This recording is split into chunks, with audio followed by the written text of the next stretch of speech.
आप देख रहे हैं भूतिया विला। दोस्तों, अगर आप चैनल पर नए हैं तो चैनल को सब्सक्राइब जरूर कर लें और साथ ही वीडियो को लाइक करके नीचे कमेंट बॉक्स में अपनी राय जरूर दें ताकि हम आपके लिए ऐसी ही भूतिया घटना और ला सके।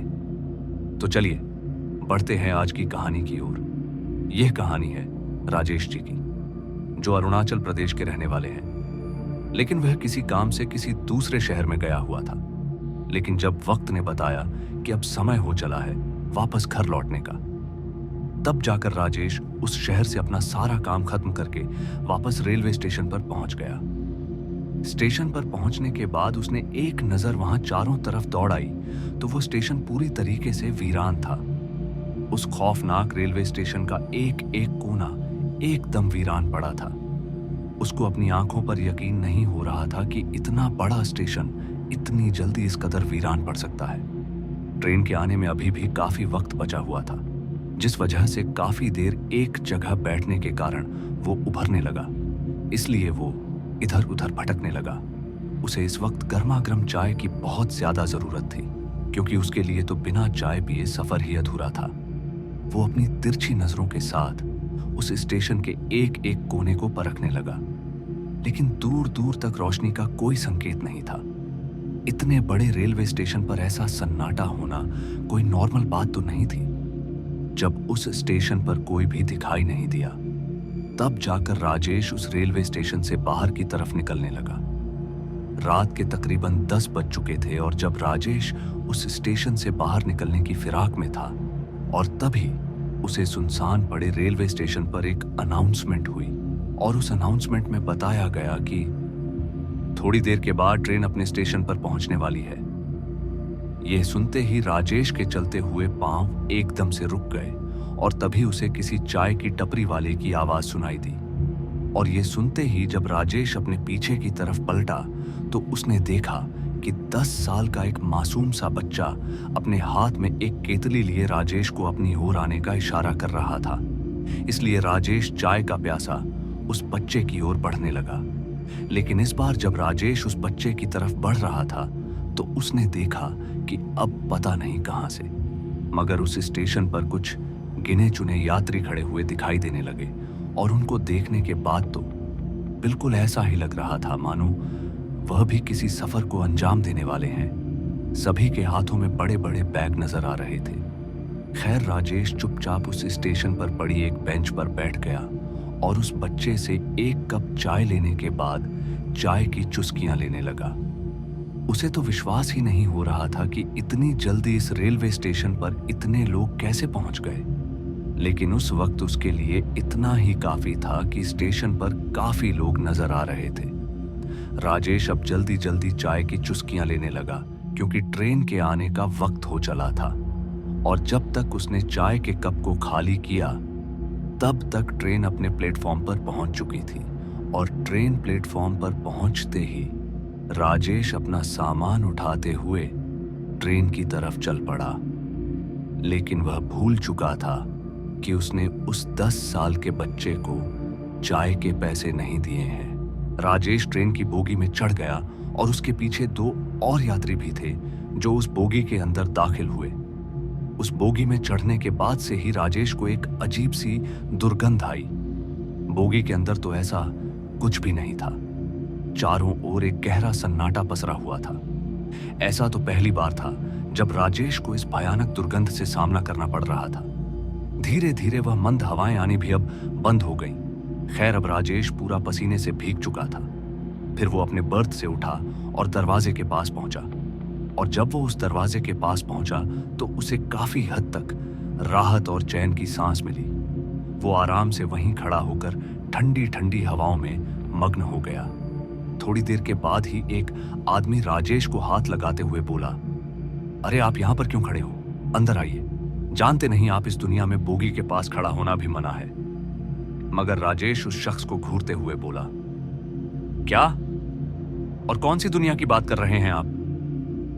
राजेश का डरावनापन देखकर वो आदमी बोला, लगता है तुम इस ट्रेन में पहली बार बैठे हो। राजेश उस आदमी की बातों को अच्छे से समझ नहीं पाया और वो चुपचाप उस बोगी में खड़ा रहा। लेकिन कहीं ना कहीं अब उसके मन में भी गहरे सवाल बैठ चुके थे और इन्हीं सवालों के बीच वो किसी गहरी सोच को सोचता हुआ ट्रेन के बाहर देखने लगा, क्योंकि बाहर की ओर एक ऐसा नजारा था जो राजेश अपने जीवन में पहली बार देख रहा था। क्योंकि उसने देखा कि जंगलों से घिरे इस इलाके में एक भी लाइट नहीं थी और जिस तरह के पेड़ नजर आ रहे थे वह काफी घने होने के साथ साथ विशाल आकृति से बने हुए थे और उन सभी का रूप कहीं ना कहीं अजीब ही लग रहा था। उन पेड़ों की शाखाएं काफी दूर दूर तक फैली हुई थीं और इसी बीच बोगी के अंदर से एक आवाज आई कि सभी बोगी के अंदर घुस जाओ, अब तूफान का आतंक मचने वाला है। उस आदमी की ये बातें सुनकर तो राजेश थोड़ा कांपने लगा। उसे इन बातों पर अब काफी विश्वास होने लगा, क्योंकि उसे भी ऐसा लग रहा था कि वह किसी अनजानी जगह पर फंस गया है और इस जगह से निकलना उसके लिए बहुत ही मुश्किल था। लेकिन राजेश इस सोच में डूबा हुआ था कि मौका मिलते ही वह उस ट्रेन की बोगी से नीचे कूद जाएगा। लेकिन इस वक्त ट्रेन बहुत ही स्पीड में आगे बढ़ रही थी।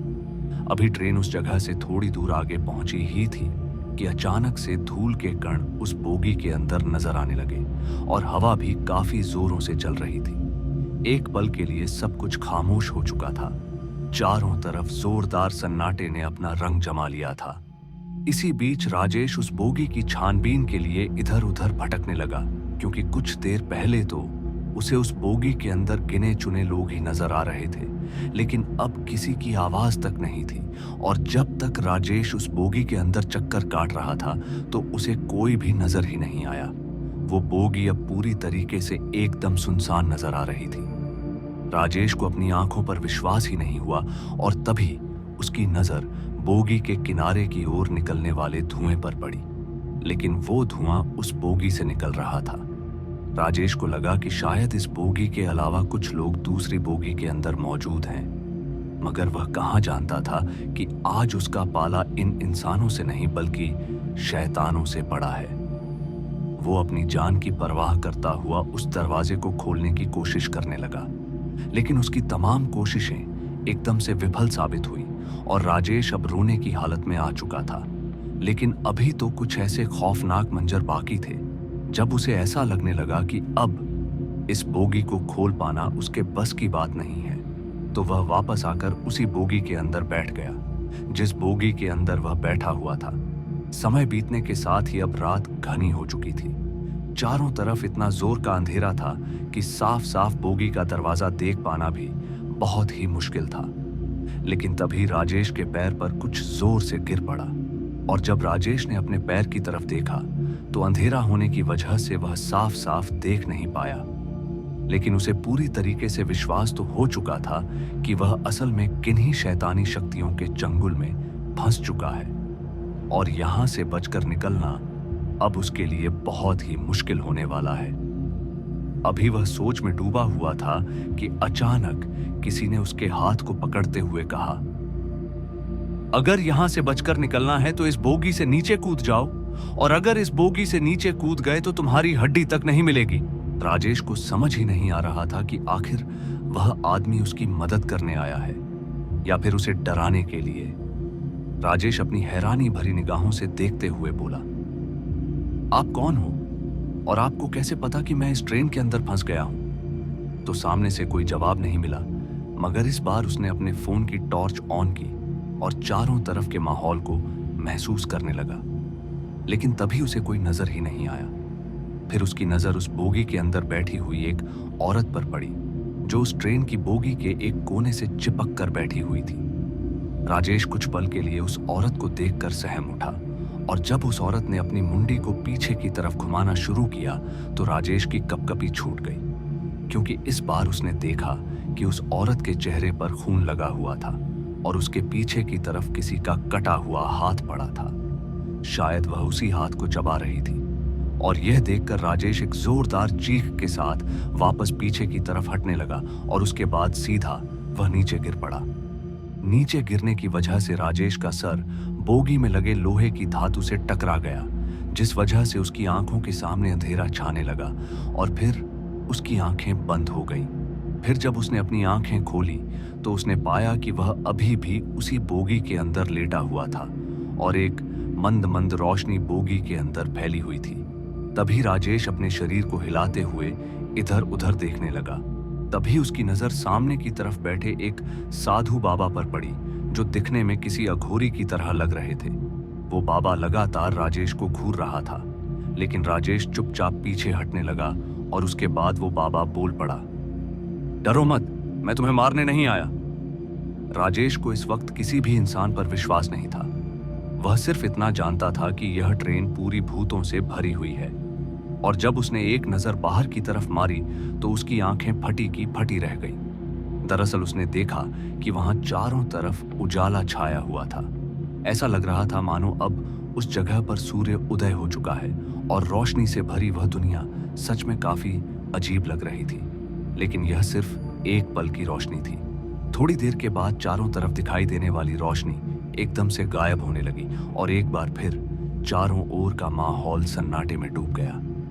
जोरदार अंधेरे के बीच राजेश पीछे की तरफ चलता जा रहा था, लेकिन उस अघोरी बाबा की अनोखी बातों ने राजेश के बढ़ते हुए कदम एकदम से रोक दिए। और बाद में जब राजेश की आंखें उस बाबा के सामने पड़ी, भगवान की एक मूर्ति पर गई, तो उसकी आंखें फटी की फटी रह गईं, क्योंकि उसने देखा कि वो बाबा उसी की पूजा में लीन थे। तभी राजेश को लगा उसकी जान बचाने का बस यही रास्ता है, तो वह जल्दी से भागता हुआ उन बाबा की तरफ बढ़ने लगा। लेकिन पता नहीं कहां से किसी ने उसका शरीर एकदम से जकड़ लिया, और जब वह अपने पीछे देखने लगा तो उसे कोई भी नहीं दिखा, मगर उसका शरीर अब उसके कंट्रोल में नहीं था। वह बाबा बार बार राजेश को अपनी तरफ आने का इशारा कर रहे थे, लेकिन अभी तक वह अपनी जगह से हिल तक नहीं पाया। उसका शरीर मानो एक जगह पर चिपक चुका था। उसने अपनी ओर से काफी कोशिशों को अंजाम भी दिया, लेकिन इसके बावजूद राजेश अपनी जगह से हिल पाने में सक्षम नहीं था।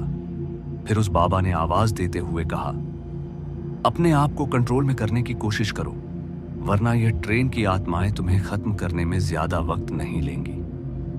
राजेश इन बातों को सुनते ही अपने शरीर पर नियंत्रण करने की कोशिश करने लगा, लेकिन उसकी कोशिश नाकाम रही। वो अपनी पूरी कोशिश करता रहा, लेकिन जब उस साधु बाबा को ऐसा लगा कि अब राजेश इन आत्माओं के चंगुल से बच पाने में कायम नहीं है, तो उसने कुछ सफेद सफेद राख जैसा फेंकना शुरू कर दिया। उस वक्त राजेश अपनी खुली आंखों से एक चमत्कार को देख रहा था। दरअसल जैसे उस अधूरे बाबा ने उस सफेद जैसी दिखने वाली राख को राजेश की तरफ फेंकना शुरू किया, तो उसके साथ ही राजेश का शरीर नॉर्मल होने लगा। अब उसे अपने शरीर पर खुद का नियंत्रण महसूस होने लगा। वह धीमे धीमे उस अघोरी बाबा की तरफ बढ़ता रहा और अंत में जाते जाते वो उस अघोरी बाबा के पास पहुंच गया। तभी उस बाबा ने राजेश को बैठने का इशारा किया। फिर राजेश भी उस घेरे के अंदर बैठ गया। उस घेरे में बैठने के बाद उसे राहत की सांस मिली, लेकिन उसके दिल में खौफ की धारा तो अभी भी लगातार बहती जा रही थी। उस शांत माहौल के बीच राजेश किसी मूर्ति की तरह दिख रहा था, लेकिन अभी भी इस बात को जान नहीं पाया था कि आखिर उसे इस ट्रेन से बाहर कैसे निकलना है।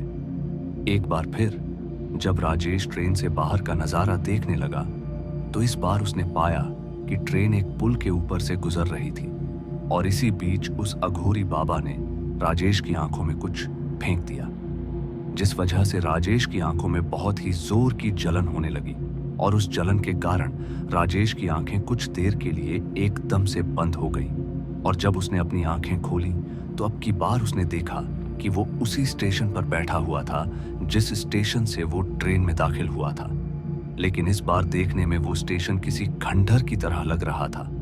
लेकिन बाद में राजेश उस स्टेशन से बाहर निकला और भागता हुआ एक सड़क के पास पहुंच गया। जब राजेश उस सड़क के पास पहुंचा तो उसने पाया कि वहां पर एक सब्जी वाले की छोटी सी दुकान थी। तभी उसने उसको पूरी बात बताई, और यह बातें सुनने के बाद उस दुकान वाले व्यक्ति ने एक ऐसी बात बताई जिसे सुनकर राजेश के होश उड़ गए, क्योंकि उस दुकान वाले का मानना था कि असल में वह कोई स्टेशन नहीं है बल्कि एक खौफ है। लेकिन उस दिन उस दुकान वाले ने भी राजेश को सारी बातें नहीं बताई। खैर, अब जो हुआ सो हुआ। पर आज भी लोगों का मानना है कि उस पुराने स्टेशन पर अनजान रेलगाड़ी चलती है। तो दोस्तों, आज की इस कहानी में बस इतना ही। और मैं आपका दोस्त जल्द मिलूंगा एक ऐसी ही और डरावनी कहानी के साथ। धन्यवाद।